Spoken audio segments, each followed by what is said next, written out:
Hello, everybody. Welcome to Live at 5 here at Broadway.com. It is Wednesday, a two-show day. I'm just letting you know. October 2nd, I'm Beth Stevens. I'm Paul Wontorek. We're here in the studio with Miss Caitlin Moynihan. Hello. And we have a very special guest today. Yes. Who's here? Kirsten Scott is here from Rock of Ages. Yes. Oh, Sherry. Yes. Yes. We will get to Kirsten, but first, our top 5.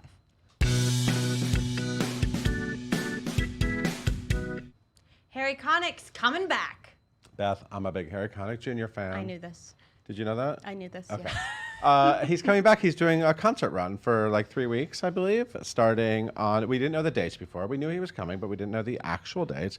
The show is called, by the way, has a really catchy title. It's called Harry Connick Jr., A Celebration of Cole Porter.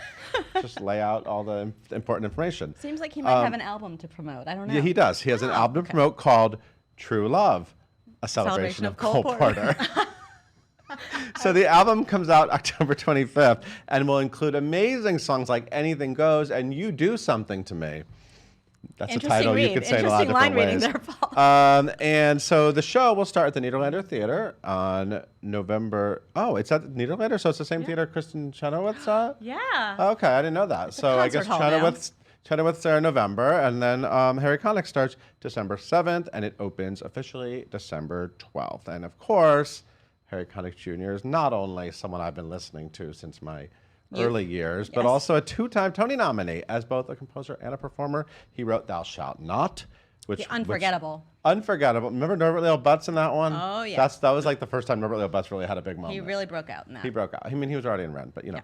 And Pajama Game with Kelly O'Hara. Anyway, we love Harry Connick Jr., and I hope he comes and visits us while he's in town. Me too. And we had another cell phone incident happen the other night. Okay, let's talk about cell phones because different people have different feelings about cell phones in the theater. So Freestyle Love Supreme, which opens tonight, happy opening. Happy Freestyle opening! Love Supreme. They take your phone and put it in a little Yonder. pouch. So I first experienced this at Madonna a few weeks ago. And I experienced it at Hannah Gadsby. And it's really cool. I actually cool. loved I loved it too. Although Madonna was 3 hours late, and so I actually didn't have my phone for like 6 hours total. It was locked up for that long. Girl. But it was actually, you know, I discovered new things about myself. Yeah, you could just be with your thoughts. It's good to be with your thoughts. They And put your friends. They put your phone in a pouch. It's in your possession. Right, It's so that's the locked. first Broadway show to do it. The Freestyle first Love Broadway, Supreme. yes. Right. However, off Broadway, yesterday, at The Wrong Man, which is a musical everyone's starring talking about the show, Joshua by the way. Henry, super popular so far. Someone in the front row was being a little rude with their cell phone. So Joshua Henry, who can multitask, mid-song, swiped that little phone, confiscated the phone, threw it under the risers, and kept singing. As you do. Bravo, Joshua Henry. Now, Well, on the flip side, right. Rihanna was Then late you have that, right. to Slave Play. I saw Slave Play last night, and I was picturing if I looked over and saw Rihanna texting. I mean, I would have been annoyed. I would have been fine because Rihanna, and Jeremy O'Harris, who's the playwright, was also fine with it. And she texted him during the play, and he texted back. So anyway, the point is that Josh Henry did like Patti LuPone, confiscated a phone during You know performance. what's going to happen and it made next, though? headlines. If you let people text, then they're going to start, like when I saw King Kong, remember I saw King Kong, this guy in front of me just started filming the whole thing? Yeah. It's like, you can't do that. No. So I confiscated his phone. Oh, you? I said, sir, no, and he just handed me the phone. Remember? It was amazing. I think he thought I was in charge, and I just held on to it for act two. I think you are in charge of Broadway. But anyway, Josh Henry did this last night and made headlines. We're talking about it, but people are in different sides of the cell phone spectrum. There you go. Yes. And this clip makes me want to fly over to the West Coast even more than I previously wanted to see this show. Well, you're going to be really annoyed at me, though, because know. next We week are annoyed I with am you. flying to the West Coast to see Pasadena. I'm MJ coming too. Rodriguez and George Salazar in Little Shop of Horrors at Pasadena Playhouse. I'm and coming too. In your dreams. coming with you. Yes. I have in your front row suitcase. seats. I'm very excited. Don't take out your cell phone. I knew this was going to be something. So here's the deal. MJ Rodriguez, who we love from Pose, and Be More Chill, favorite, and blogger, former George blogger. Salazar, who we also love. They are playing Audrey and Seymour in Little Shop of Horrors, Pasadena Playhouse. And they stopped by the Late Late Show with James Corden and gave us a little taste of their Very modern, very different. Fresh. It's very fresh. You know, I interviewed MJ a few weeks ago about it.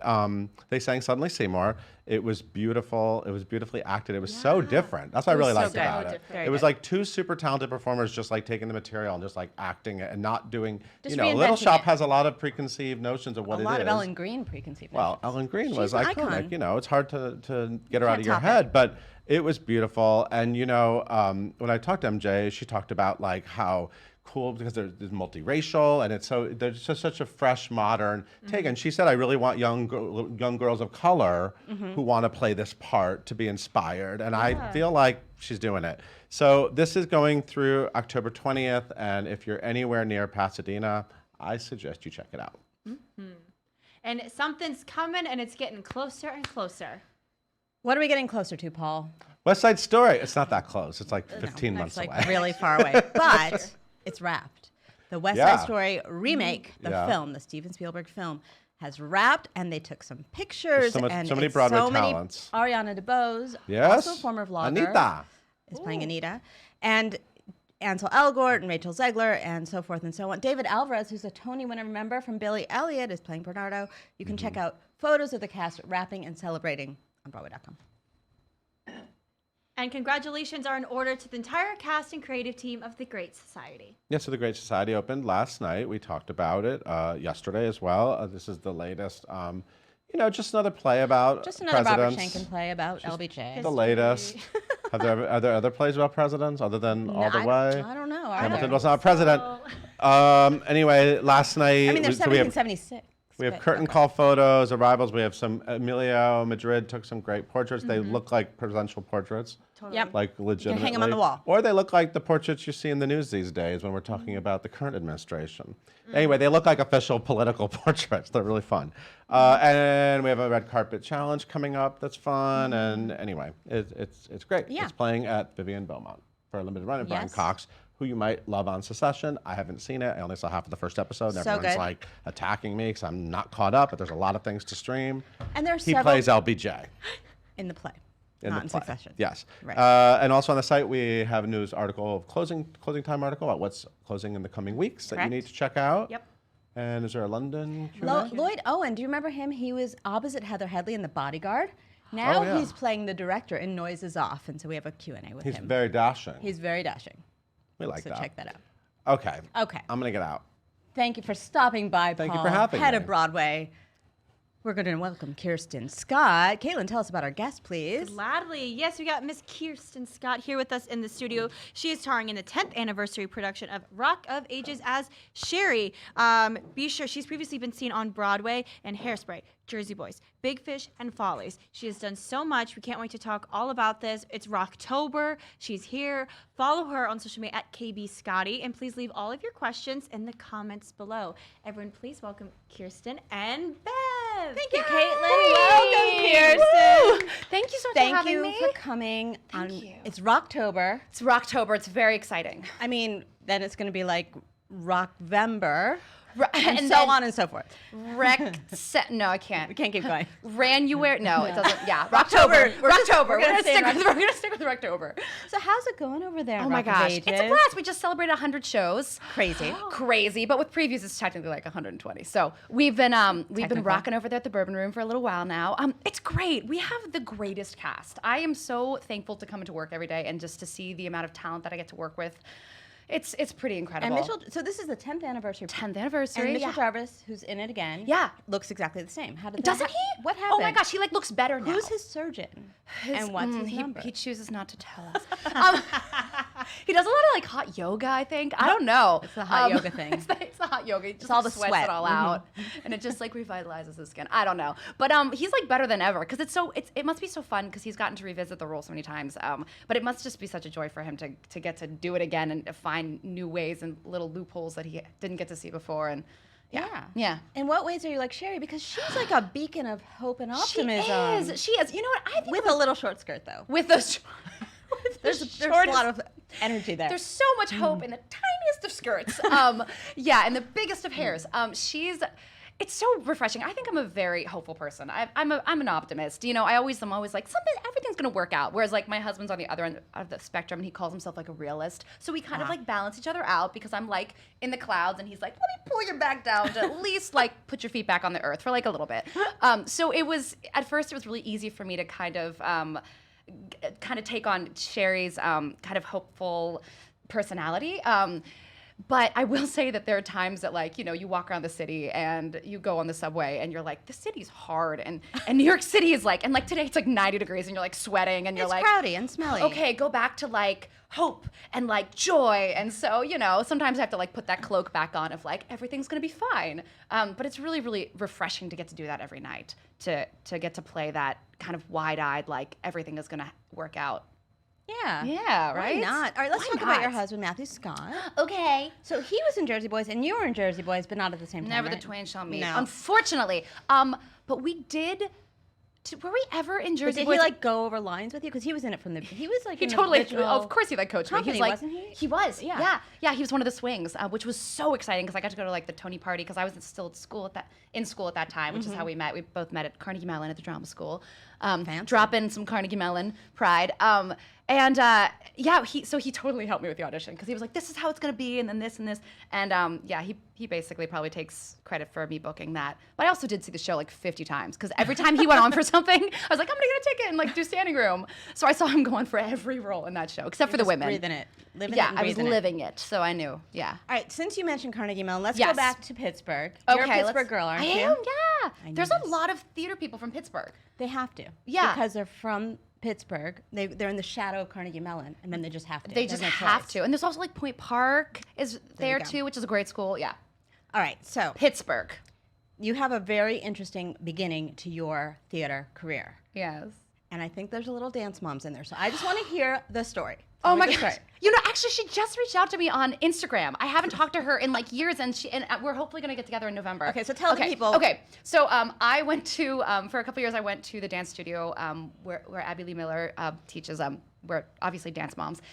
And she helped me get my first Broadway show. Honestly, because they were, I was going there and I was, I'm not really. But you were already performing, right? I was Like already in performing at school that or time. whatever? Yes, I was in high school and I was already performing. I knew that I wanted to do this for the rest of my life, and I was like, I need to like really like get myself in the right like shape, like dance wise, acting wise, singing wise, to get into these like colleges, because the competition is stiff nowadays to get in these conservatory schools.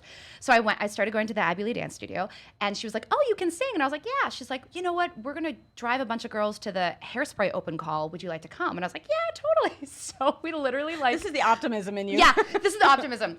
I told my parents, they're like, sure, Wait, you know, how old why were you? not? I was 16. Perfect. Yeah, I was the perfect age for, you know, To play Hairspray. a teenager, yeah. So we cut to like Abby Lee had to teach dance classes all night, and she's like, let's meet in Monroeville. If you know Pittsburgh, meet in like Monroeville, like in a parking lot off the glamorous. Turnpike. Yeah, at 11 o'clock at night. And we pile into like Abby Lee's like black Escalade. Cut to like, I had just gotten my driver's license, so Abby Lee's like, you should drive. And I was like, Wait, you drove there were, how many people were in this there car? were like 8 girls in this car. sounds There were like dangerous. little bitty like kids in the back, and we were all, and I was like, cool, yeah. So I'm just driving to New York from Pittsburgh, which is a decent That's drive. not a short drive at It's all. not a short drive. And It's in just this- basically 80. It's just like, I know, like the whole way. And it was terrifying and wonderful. And it turns out we got to New York. We slept for like 2 hours at like a Comfort Inn or like a Days So it was Inn. an open call It was an audition? open call. Yeah, it was for the the- national tour. Oh, for a national tour, They okay. did this, and it's really crazy because it was, you know, now it was like 10, I don't know, 12 years ago. And they had this open call, so you just literally showed up, and it was somewhere down in like, I think it was back when Telsey was like down in the Flower District, and they just opened up like this random like art gallery or something, and we just wrapped around the block, and I waited in line for 5 hours. Like holding your little resume. Like and your- holding my little resume with my American Eagle skirt, and I wore like wooden clogs and that's very Hairspray. my white polo. Like I was like what was You I were thinking? 16 and you could have a And driver's license. I got into the room. I had a driver's license, and I was like, I just drove an Escalade here. And I get into the room, and I happened to like get the room with like Craig Burns and the actual one of the musical directors from the show. Wow. And they were like, what are you gonna sing? And I was like, Aretha Franklin's Respect. And they both were like, okay. And so I'm like clomping with my clogs onto this like makeshift stage. And I was like, hit it! And then I booked it. But like years later. So like I got a call back and they were like, you're perfect for Amber. And I was like, cool. And they're like, lose the clogs. And I was like, awesome. Amber doesn't wear clogs. She does not wear She's got very big clogs. hair. She does have big hair. And I got a call back like a year later, and I'd actually just started as a freshman at Carnegie Mellon. I'd gotten into Carnegie Mellon since that first call back, and Because of that great audition because experience. of that wonderful audition experience, I was like, course. I'm ready. I know Broadway. And yeah, and I ended up booking it. And at that time, it was so tricky because I didn't know what to do. I was like, do I take this Broadway show or do I stay in school? Because at that point, You I was didn't like, have an agent, did you? no. So I just literally was you. on the phone with like Craig Burns, and I was like, "Hey, what's up?" And I was like, "I think I'm gonna stay in school." And he's like, I don't think he was so kind. And I like looking back, it's so embarrassing that like I did this, but it ended I'm so up glad we working could bring out. it up and talk about it. I know, it's like so nice to like bring it up. No, but it was really the thing that was like the optimist in me knew that this was the right path that I was on right now to stay in school, because I knew that I didn't have the tools to prepare me for longevity in the city. I knew that I was like, okay, cool. I had enough talent to go into Hairspray, and I was like, that's awesome. I was going in, they offered me Luann to cover Amber, and I was like, this is so great. But I was like, I don't have the tools yet that when Hairspray closes, like what's next? And I felt like I needed that, like kind of that stability, that core like toolbox as an actor to know that, you know, when Hairspray closed, I would have the tools to go do something else. So I made the decision to stay in school, and then when I graduated, a couple months after I graduated, that same slot opened up, and they offered me the role. It was pretty amazing. I mean, that was like the universe being like, well done. But it could have worked out like totally differently, and I could have been living in regret for the rest of my life. True. Alas. We don't have to go down that path right now. No. But what bravery it took for you to know what you Thanks. needed.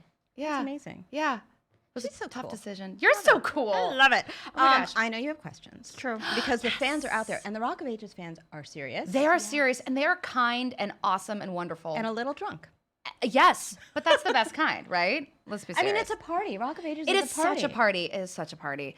And speaking of cell phones, like people aren't usually on their cell phones because they have to have their hands free to drink. Oh, of course. So that's awesome. So we don't have a lot of cell phone incidents in our show, which is great. But some spilling happens. But some spillage. Well, that's yeah.